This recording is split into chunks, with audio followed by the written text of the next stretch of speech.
Bud Light plummets to 14th place among beers as Anheuser-Busch CEO pleads for consumers to think of the 65,000 employees impacted by boycotts. As Bud Light, once a beloved contender among the country's favorite beers, spirals down to the 14th spot, the repercussions resonate far beyond the brand itself. A recent YouGov survey reveals the decline in Bud Light's ranking, casting it below competitors like Pabst Blue Ribbon, Miller Genuine Draft and Miller Lite. This seismic shift in popularity jeopardizes the livelihoods of the 65,000 people whose economic well-being is intricately tied to Anheuser-Busch InBev's success. Anheuser-Busch CEO Brendan Whitworth has taken full responsibility for the controversial promotion involving transgender influencer Dylan Mulvaney that caused sales to plummet. In an interview with CBS, Whitworth emphasized that he is ultimately accountable for the actions of the company, expressing concern for the people whose livelihoods depend on Anheuser-Busch. "It's the impact honestly on the employees that weighs the most on me," he said. Whitworth called on people not to punish the workforce but rather to attribute blame to him. He made it clear that he acknowledges the repercussions of the promotion and urged consumers to continue supporting Bud Light.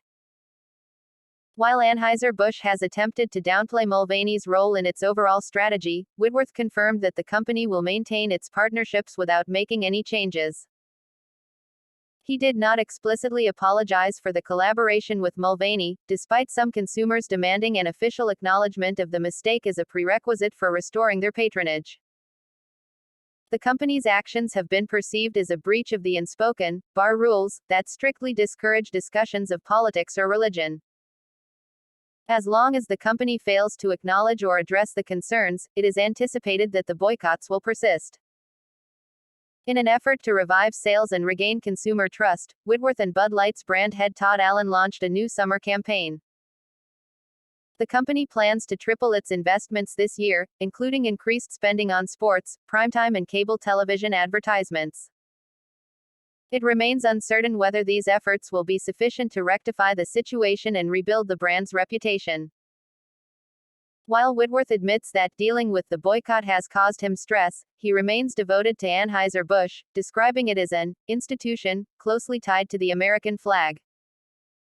Despite the pressure to address the escalating situation, Whitworth is not the sole person facing criticism. Alyssa Heinerscheid, the first woman to lead Bud Light in the brand's 40-year history, faced significant backlash from consumers following her collaboration with Mulvaney to expand the brand's reach. Her comments about the brand being out of touch and in need of a makeover further fueled the controversy. As a result, Heinerscheid, along with Anheuser-Busch's global vice president of marketing Daniel Blake, was placed on administrative leave.